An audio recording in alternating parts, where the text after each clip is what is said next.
Bandiraɓe sehilaɓe heɗotoɓe radio Jowol Sare Jam Hire Mon garti hande oɗo ñalawma talata 16 lewru septembre hitande ujunnaji 2025 addan ɗon habaruji mon e ɗemgal Pulaar. Toɓɓe men ɓurɗo mawnude ko toon to États-Unis puɗɗoɗen ɗum noon ko toon to Washington hono kanko Kash Patel gardiɗo FBI en wayno ko ñaldi toon kadi ko dukoji walla contodiral hakkude makko e sénateur uji ɗum noon républicain et démocrate en ɓuuri hewde hande toon to New York hono kanko barnoɗo oɗo gardiɗo assurance médical wani ko juge wi wonde tawi wonde ko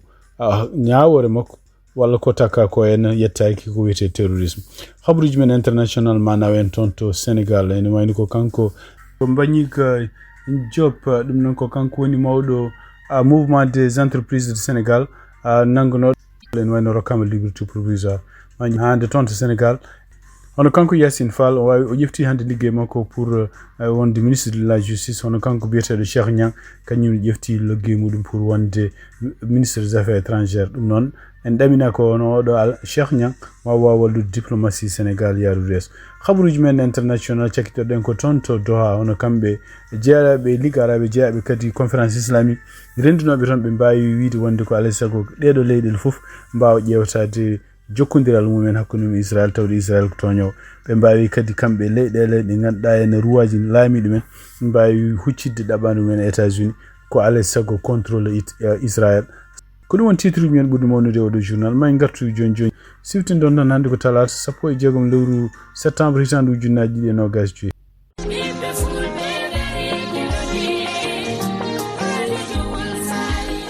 Radio Jowol Sare International dole lingu gondia kono dole radio Jowol Sare ko hettuyankoɓe mum Amérique, Asie, Océanie, Europe, Afrique no keɗo radio Jowol Sare International.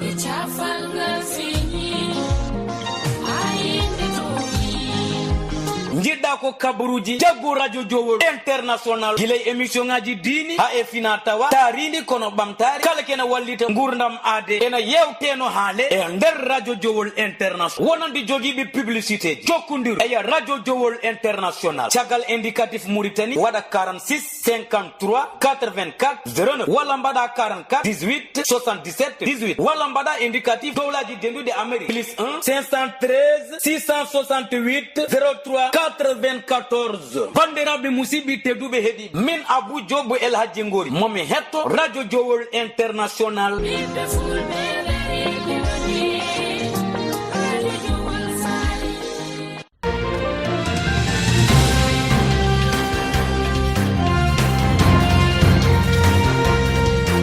bandiraɓe sehilaɓe heɗotoɓe radio Jowol Sare Jam Hire Mon binden e gardiji men ndi habaruji men guiɗoɗen ko toon to Washington ɗum noon en wani ko ñalli toon hande toon to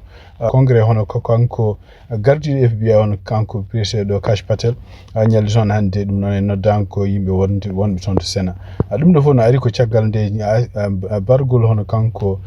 Charlie Kirk balɗe ɓennuɗe e kadi ene wayni ko gueɗe kewɗe ɗe ganduɗa baɗoji toon to FBI nde o yettinde no hono kanko Kash Patel pour yettude hoore makko wi wonde ko ene wayni so tawi yimɓe fof jiiɗi oɗo saa joni ko yeddude hono expérience duuɓi 16 ɗi ligguey laamu ɗi ɗum noon yooɓe gandu kono noon ko wawi wonde foof kanko mon ɗo ala to yettude donc ene wayno ko gardiɗo oɗo ndeɗo oɗo gomol toppitude ko fate kala ko fate luwaji hono biyata ɗum comité judiciaire hono ardi ɗum ko hono kanko biyeteɗo Chuck Brasley ɗum noon Chuck Brasley ko kañum woni mawɗum Chuck Brasley noon ko neɗɗo jeeyaɗo toon to Iowa ko républicain donc rewe makko ko hono kanko démocrate biyeteɗo jeeyaɗo toon to Illinois biyeteɗo Dick Durbin donc kanko Chuck Brasley nde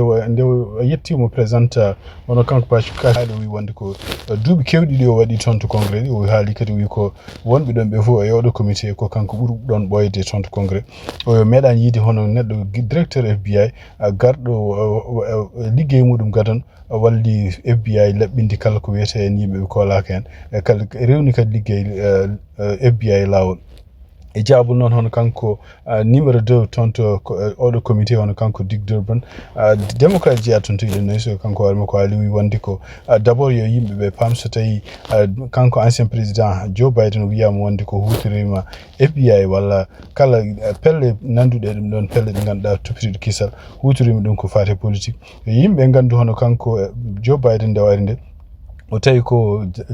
gonnoɗo FBI ko neɗɗo mo Donald Trump wanno ɗum ɗon. Donc e nder wiide makko kanko Dick Durbin o wi wonde kono Joe Biden nde arde tawi ko biyeteɗo Christopher Wray ko kañum wonno ɗon ɗum noon ko neɗɗo mo ganduɗa dan kanko Donald Trump o suɓino ɗum noon e wayno ko kanko président Joe Biden o continue liggudade oɗon ha kanko Joe Biden o nattimo nde laamu kono nde Donald Trump arti nde ene wayno ko kañum hoore mum seeki hono kanko Christopher Wray par ce que ɗum ɗo fof ko wiide wonde ko o weltaki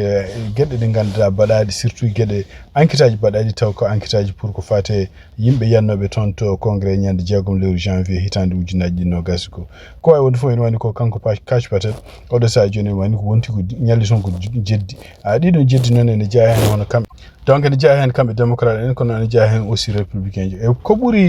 ɓuuri felede kanko Kash Patel ene wayno ko ñande awɗo en biyeteɗo Charlie Kirk nde warande ene wayno ko oɗon jamma kanko hoore makko arino e nder télévision o huccite yimɓe walla kadi e nder ko posti nder médias sociaux ji o haali o wi wonde ko ene wayno ko tuumaɗo nanggama e ɗum noon ene wayno ko kañum hoɗum koko nangga kono ene wayno caggal muɗum kadi o yalti wi wonde ko barɗo Charlie Kirk koko oppa ɗum noon ko hunde wande erreur no fewi par ce que ene wayno ko oɗon tuumaɗo ko balɗe ɗiɗi caggal muɗum nangga ko hunde nde ganduɗa ene kamɓe républicain e kamɓe démocrate en foof mbi ko ɗeɗo gueɗe tawde ko kanko ardi FBI hande makko yaltinde konguɗi surtout ene tawde aduna fof ene ɗamini ko kamɓe goni enquête o fotani haalirde noon e nder ko jaabol makko noon o wi wonde ko gonga so tawi no haalirno ni sindo mo wawno waylude konguɗi ɗi noon lelirno ɗum ni hawnaki ko ɗum ɗon ko hunde nde ganduɗa bawde waldem donc ko teskita hen tan e wayno ko gargol makko toon ɓeydi addude tan ko ceergu hakkude kamɓe républicain e kamɓe démocrate ɗum noon e wayno ko kanko Kash Patel o hucciti ni e goto e démocrate hono kanko Adam Schiff ɗum wonde ko ene wayno ko kamɓe démocrate kamɓe ɓuuri wonde yimɓe waɗoɓe fraude ɗon e ɗum toon to Sénat wonde continue on wonde e nder congrès ko kerse mawɗo wonande États-Unis donc caggal muɗum wiyama hono kanko kadi Richard Blumenthal ɗum noon kadi ko goto e sénateur uji démocrate en kañum hoore huccite makko wi wonde ko d' abord ene wayno ko min mi wawata haal konguɗi belɗi kono mbawmi ko wiidema tan ko wonde ko a semtini min ɗum ɗon fof no ari ko caggal nde kamɓe démocrate ɓe mbi wonde ko kanko Kash Patel nde ɓe gari nde ɓe kalanno ko gueɗe patuɗe en Jeffrey Epstein ɗum fof ko kamɓe ɗum ɓe doganno guila ɓe naata en laamu wonde soɓe gari maɓe jaltini kala ko woni e dossier muɗum kono e wayno nde ɓe jetti nde kam fof ene wayno ɓe jaltini ɗum gueɗel gonguel ngel koɓe jennannomo kanko Kash Patel e surtout en wiide mabɓe ko wonde ko ari ko yimɓe jeeyo taw ko yimɓe jeenoɓe ardiɓe FBI o seeki ɗumen e ɓeɗon yimɓe ne jeeya hen hono kanko biyeteɗo Steve Johnson ɗum noon ko kañum hoore mum wonno ardino enquête yimɓe o yannoɓe toon to congrès ñande 6 lewru janvier hitande ujunaji 21 ene jeeya hen kadi hono goɗɗo biyeteɗo Brian Driscoll on kañum hoore mum kañum wonno adjoint directeur FBI ɗum noon ko balɗe gardane Trump ɗe ene jeeya hen kadi hoto goɗɗo biyeteɗo Chris Myers one kayne wayno koko takka wiya wonde ko kañum hoore mum enquêtanoɗo ko fate Trump gueɗe ɗe ganduɗa Trump ne takkano wiya kañum hoore mum nawi kayitaji ɗo mbiyata dossier classifié nawi ɗum toon to galle mum Florida donc ɓeɗo fof ko yimɓe sekaɓe taw ko yimɓe jeenoɓe ardiɓe FBI e wiide kamɓe démocrate en ɗum ɗo fof addi ene wayno oɗo saha joni hono toon to FBI moral yimɓe liggotoɓe toon walla yimɓe ni joguiɓe hoolare FBI koko aussi sibadude kamɓe holno mbaɗata ni ɗum ɗo fof ene wayno ko ɗum ko gueɗe ɗe ganduɗa kanko Kash Patel omo yenne toon donc ko teskita toon e kanko haala makko kanko Kash Patel ɗum noon jabodirde surtout sénateur uji démocrate en ene wayno ko d' abord o jaaɓi o wi wonde ko ene wayno kono holno haaliri ko fate nanggugol oɗo en takkaɗo kañum wari Charlie Kirk o wino haaliri sindo o andi noon wawno wasde haaliri noon ma wallu kono e wayno ko jaɓani ko takka wiide wonde ko kala ɓe o seeki toon ko fate ardinoɓe FBI wonde waɗi ɗum ko sibamude politique o jaɓani kadi wiide wonde ko ene wayno ko FBI won gueɗe kewɗe ɗe waɗata joni wona pour FBI ligguey muɗum ɗum noon fof ko gueɗe ɗe ganduɗa hen ko sibabude weltinde Donald Trump o haali to o wi wonde ko ene wayno ko kala ceekaɗo toon to FBI ko neɗɗo ceekaɗo sibabude kañum hoore mum won ko ɗamina e muɗum pour yo ligguey muɗum ha moƴƴi toon to FBI kono waɗa donc way wonde fof ñalawma ko ñalawma gulɗo wonandemo kanko Kash Patel e kadi en wonande won démocrate en surtout en ɓe o jabodirde kanko Kash Patel o jaɓani heɗade ko ɓen kalata o jaɓani kadi rokkude ɓen gonga en wayno ko contodiral won ñalli toon to congrès ko ay wonde fo en wayno ko duko ngoma continue hawnaki jango mo warta donc yontere aronde kadi o jogi o foti yaade ton to sous représentant son kadi e démocrate et républicain ko non ko teskita tan kankaci patel en wayno o newnani haaluji makko kala ko jaaboto en démocrate kolloji mettere makko walla kolloji wasde mo weltade no démocrate en e wiide makko no gagniri laamu Trump ni andi khabruji men ton États-Unis ton to New York e tungnadi kadi ko yalti hono agence epine dum non ko ton to New York be bi wonde ko juge goto e odo nyalam kanyu horumo wawi waylude kanko odo takado biyetedo Luigi Mangione dum non ko neddo mo ganda taknodo kanyu horumo kanyu wari gardinodo président directeur général compagnie fati assurance médicale hono kanko biyetedo Brian Thompson baranodo ton to New York dum non e wiide makko kadi kanko odo nyaawo wi wonde ko Luigi Mangione ne wani ko taka ko yettaki ko wiyete terrorisme e wiide makko kadi ne wayno ko odo sa joni tawdo itti dum don firti wonde ko kanko Luigi Mangione o taka tan ko gede ko wiyata degré didabo ko fate wardinado kanko war makko mo jogi gede de takata ko dum kadi ko nyaawoje fédéral edo nyaawoje non so tawi tawama ko kanko toni en wayno wawi warede ko wawi wonde fo en wani ko kanko odo juge wi wonde ko sibabunde constitutional ni en wayni ko kanko odo haysinde ko gongira gonga o yinno ko warde hono odo gardinodo hono odo compagnie assurance kono non gede de wadi de wana gede cifortede ko fate terrorisme sibabu ni yawore makko de en wayni ko dandi hono kanko Luigi Mangione pour wonde sokede ko hedde gurna mudum ko taw kanko hoore ma alande yakare kambe procureur joni be nyaawar dum tan ko wiyete degré didabo pour wardinade khabruji men États-Unis hande hono kanko vice président mo États-Unis JD Vance ender ko haali hande o wi wonde woni ko odo sa joni huccini kongol makko e public mo États-Unis kala jiido walla tindo neddo kalo gede de ganduda yennude walla weltade kanyum hoore mum ko fate en kanko maygol makko kanko Charlie Kirk en wayno joomum yobe kaltudum yo kaltan dum laamu peeje men badi fof e wiide makko kanko JD Vance odon sen jigino liggey ni wayno liggey mum dartimo don so tawi kadi ko neddo kebannodo gede kummutode e laamu en wayno dum ko don haadi dum do fo non holli wonde ko odo sajuni hono kambe républicain e surtout kambe conservateur ji nangi maydo do en ko maydi mo fotani hayna do goto e surtout kadi hollude be wonde ko odo sajuni be kambe koy mabbe be kollani potal wasibuɓe nawdani mayde makko e mayde yimɓe heddinoɓe soit wona démocrate walla wona républicain ko wawi wonde fof hare ndenen continue kamɓe hakkude mabɓe kamɓe républicain et surtout kadi laamu makko kanko Donald Trump hay sinde noon yiyanoma ene wayno ko hanki hono kanko gardiɗo sud représentant ji mo wiye yimɓe continue yo nattu ɓeydude tooke e ɗeɗo caɗele pour Amérique deeƴa e ɗum ɗon e wayno ko hunde nde ganduɗa kamɓe républicain surtout kamɓe wonɓe toon e gouvernement makko kanko Donald Trump ene wayno ɓe ɗoftaki ka ɗum haala habaruji men ha hande toon to Washington walla toon to Chicago eti ko yiya hande hono kanko gardiɗo Homeland Security hono Christine Noem ene wayno a yettima toon to Chicago hande ɗum noon gargol makko won toon e wiide mabɓe kadi ko ƴewde so tawi ene sohli kamɓe gouvernement fédéral ɓe nelda toon yimɓe hewɓe taw ko yimɓe dadiɓe ɗum noon ko mbiyata armée kono noon ko wawi wonde fof ene wayno ko opération ngaji mabɓe toon to Chicago opération ngaji taw ko kamɓe immigration nene continue kadi ene wayno ko oɗo sa joni ɓe ne continue jofade kala mo ganduɗa mo nandani e wiide mabɓe mo nandani américain soit haala muɗum soit comciɗi ɓorno soit kadi nokkude liggoro tawde ene wayno ko cour suprême mo États-Unis rokkiɓe doole e mbawi wadde noon toon to Los Angeles kono noon ko toon to Chicago ene wayno ko oɗo sa hande en heɗa taw tribunal uji tawde kanko gouverneur mo Illinois Prisco e kanko kadi maire mo toon mo Chicago ɓe mbawi portude plainte wona kanko Donald Trump peeje makko wiide mo nelda militaire uji toon to Chicago walla toon to Illinois walla kadi kañum kamɓe koye mabɓe immigration gueɗe ɗe ɓe mbaɗata toon joni suɓade yimɓe sibabunde sifaji ɗemgal mumen couleur mumen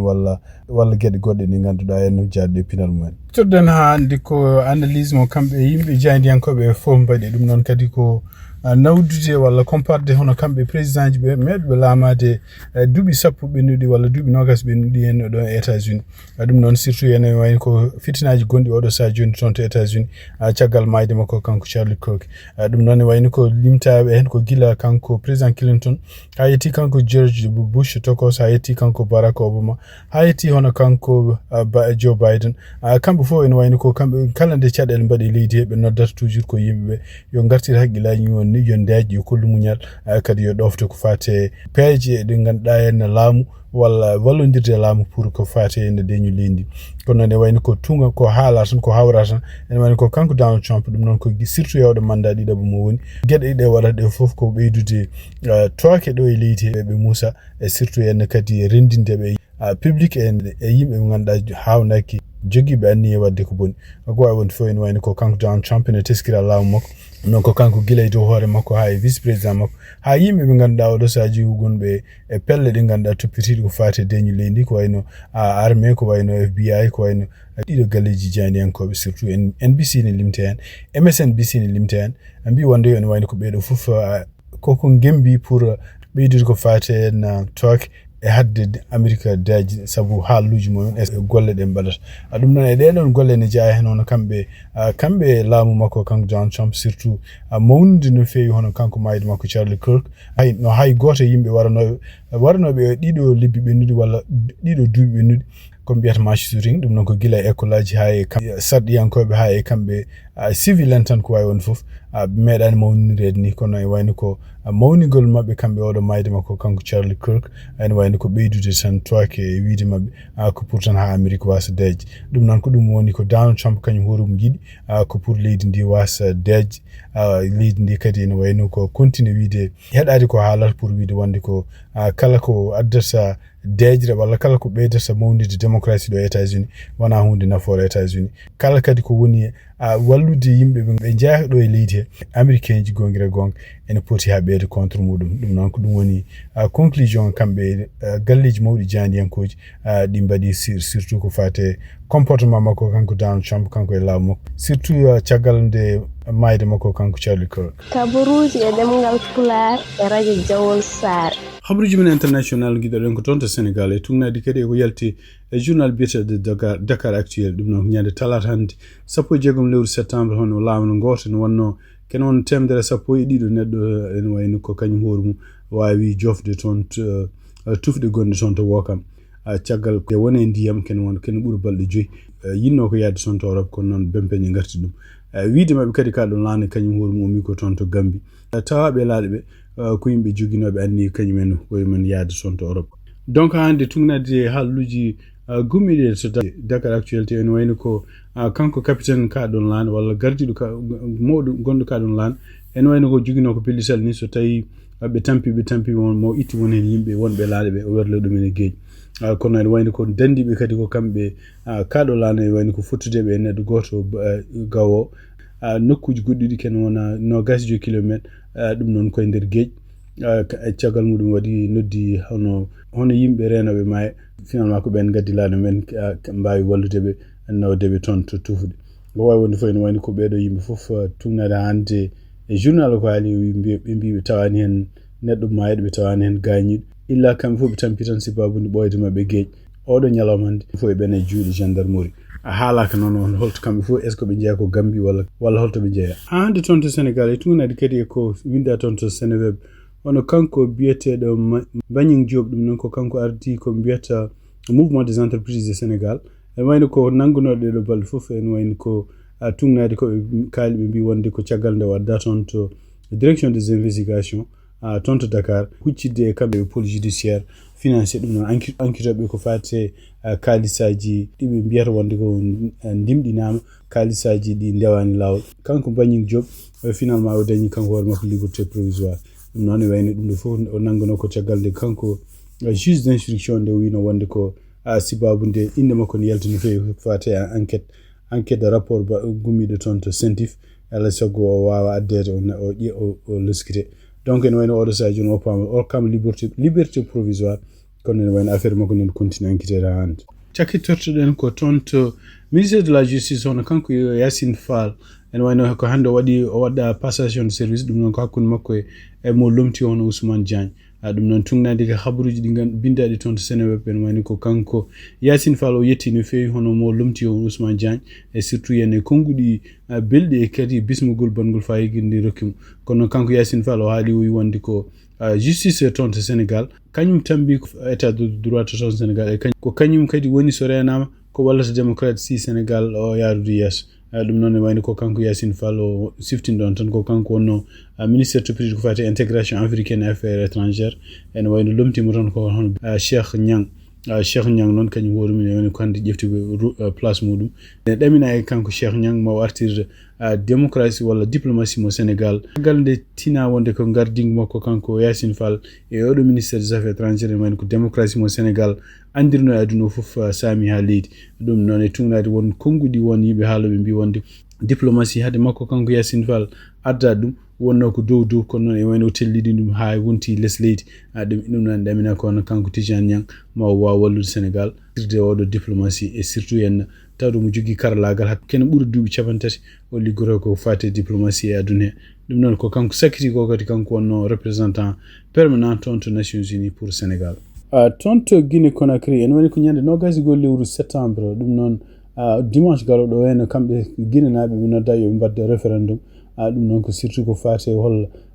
waylo ɓe jogui ko fate oɗo constitution ɗum noon e wayno ko ɓuuri hewde e doole oɗo saji joni gouvernement militaire mo kanko général Mamadou Doumbia ardi campagne mabɓe pour wiide wonde koye oɗo référendum yimɓe jaɓa ɗum pour wi donc ko teskirade hono kanko Cellou Diallo ɓurɗo teskirede ko fate lundiɓe toon to Guinée gonɗo caggal leydi ma woni duuɓi 3 joni kañum hoore mum ƴefti konngol wi wonde koye yimɓe Guinée naaɓe ene wayno ko yo boycott oɗo référendum ko hunde nde ganduɗa ene kanko Cellou Diallo wiide makko ene wayno ko référendum ko wallude kamɓe militaire uji continue heddade e laamu donc référendum ko jiiɗa e makko kanko Cellou Diallo gardiɗo parti biyeteɗo IFDG kañum hoore mum wi wonde ko ene wayno ko parti muɗum yahata e oɗo référendum e nder konnguɗi kañum ɗi haali wi wonde ko ñaagui yimɓe yo goto fof hedde galle mum hoto jabbo wotoyde ɗum ɗo fof noon ko teskira tan hay sinde wonano wonɓe lundu ko kalata ene wayno ko sibabunde médiaji wasde wodde toon jogade liberté e sibabunde kadi ɓitto wongo toon to Guinée ene wayno ko hawnaki oɗo vote hay so woodi wadde yimɓe wotoɓe kewata ɗum noon ko wawi wonde fof wotoɗe ñaɗata ko ñande 20 lewru septembre e ɗum noon e wayno ko ɗaminaki ene wona million ngaji 6.7 taw ko yimɓe fotɓe wodde ma jaltu votoya anda ko noon no foti yimɓe jogoro wotoyde e kadi anda kadi holno wotoɗe jogoro wati habruji men international ene wayni ko toon to Qatar toon to Doha Qatar ene wayni ko ɓeɗo yimɓe jeeyaɓe organisation islamique e organisation kadi jeeyaɗo kadi fedde wonde kadi wiyeten Ligue Arabe rendunoɓe toon e wayno ɓe mbawi kamɓe fof wajodirde wiide wonde ko alay saago goto mabɓe fof ƴewto hol jokkodiral walla hol cehilagal ngal jogino hakkude muɗum Israël ɗum noon e wayno kadi ko kamɓe leyɗele jeegom goɗɗe ɗe ganduɗa en taw ko ruwaji gardi ɗum kañumen koye men mbawi rendude toon to Doha e nder nguɗo batu kadi ɓe mbawi wiide wonde ko huccinde ɗaɓɓande mabɓe toon de États-Unis pour wiide wonde ko États-Unis yoɗ pression e Israël pour contrôle de Israël ko waɗata ko donc wawi wonde fof ene wayno ko kanko secrétaire d'état américain toppiti ko fata e affaires étrangères Marco Rubio ene wayno ko gonɗo oɗo saaha hannde toon to Israël omo ɗaminama warata hannde toon to Doha e jamme ɗum noon ko talata hannde e oɗon visite kanko hoore makko maw o hollita soutien mo ganduɗa kamɓe États-Unis ɓe jogui pour ndiɗo leydi Qatar donc tungnade hannde oɗo journal biyeteɗo Le Temps ɗum noon ko journal suisse hono kanko Marco Rubio gonɗo to oɗo saaha hannde toon to Israël omo ɗaminama o yetto jamme he toon to Doha ɗum noon Qatar e kadi e nder jillu makko toon to Qatar ko wawde kadi yettinde ɓataki ummade laamu États-Unis faade laamu Qatar pour wiide eɓe dimɗini walla ɓe continue supportude hono kamɓe Qatar ndimagu leydi mabɓe ɗum noon surtout en kadi hollude wonde ko kamɓe États-Unis ɓe gondi koye Qatar siftinde on tan ko kamɓe États-Unis base mabɓe ɓurɗo mawnude région toon to Moyen-Orient fof woni ko toon to Qatar e ɗum noon kadi ko hunde nde ganduɗa en jimde aduna o fof hawde yimɓeɓe fof holno kamɓe États-Unis ɓe jaɓirta ko wayno Qatar gonɗo sehli mabɓe kañum hoore mum inde mum bonnira sibabunde cehlagal gongal hakkude mabɓe kamɓe États-Unis e kamɓe Qatar holno ɓe jaɓirta kamɓe États-Unis hono Israël no yeni toon siftinde on tan ko Israël bombardino toon to Qatar ɗum noon ko yentore ɓennude bombardino toon to Qatar ɗum noon ko yinno ko warde yimɓe ardiɓe Hamas wonnoɓe toon to Doha donc ko hawni hen hande kadi en wayni ko kanko Marco Rubio en gonɗo toon Israël e nder konngol kadi ngol ƴefti toon to Israël wi wonde ko États-Unis ma continue tambade Israël ma continue supportude ɗum e surtout e guerre mo woni contre e guerre mo woni toon to Gaza ɗum noon anda holko ɗiɗo haalluji ɗiɗi holko pirti tawde kamɓe ɓe continue wiide wonde ɓe supporti Qatar pour ko fate gotagu leydi muɗum walla ko ndimagu leydi muɗum kono noon en wayno koɓe jaɓani condamde Israël sibabude attaque mo waɗi toon to Qatar ɗum noon kadi ko hunde nde ganduɗa en kamɓe leyɗele arabeɓe yoɓe continue ɗoɓe mbiri ni e nder batuji mabɓe ɗiɗo tawi ko ɗiɗo organisation ngaji ɗiɗi gonno toon hono organisation Ligue arabe e organisation de la conférence islamique ɗeɗo pelle ɗiɗi fof ene wayno ko mbi ko kala leyɗele arabe walla leyɗele julɓe wonɓe ɗeɗo pelle ɗiɗi yo ƴewto walla jokkodiral ngal joguino Israël siftinde on tan ko guila e laamu makko gaddan kanko Donald Trump o ɗaɓɓino no feewi wonde leyɗele arabeɓe ko kawrite kamɓe Israël e kadi yo jogori men cehlagal kono gon teskira wono kanko gardiɗo Arabie Saoudite mo jeeya e ɓeɗon ɓaddodirnoɓe Israël en jeeya hen leydi ko wayno Maroc ɓeɗo fof ko leyɗele ganduɗa jokkodirno Israël kono noon ne wayno ko andaka taw holko ɗiɗo conférence ɗiɗo batuji bonɗo toon to Doha est ce que ne jogori wadde battande ko fate jokkodiral mabɓe Israël. bandiraɓe sehlaɓe heɗotoɓe radio Jowol Sahel habaruji min joganno on hannde oɗo ñalawma talata 16 lewru septembre hitande ujunnaje ɗiɗi nogas joyyi gasi ha laaɓi ɗum noon ma en gattu janggo so Allah jaaɓi on jarama en mbaali jaam on jarama.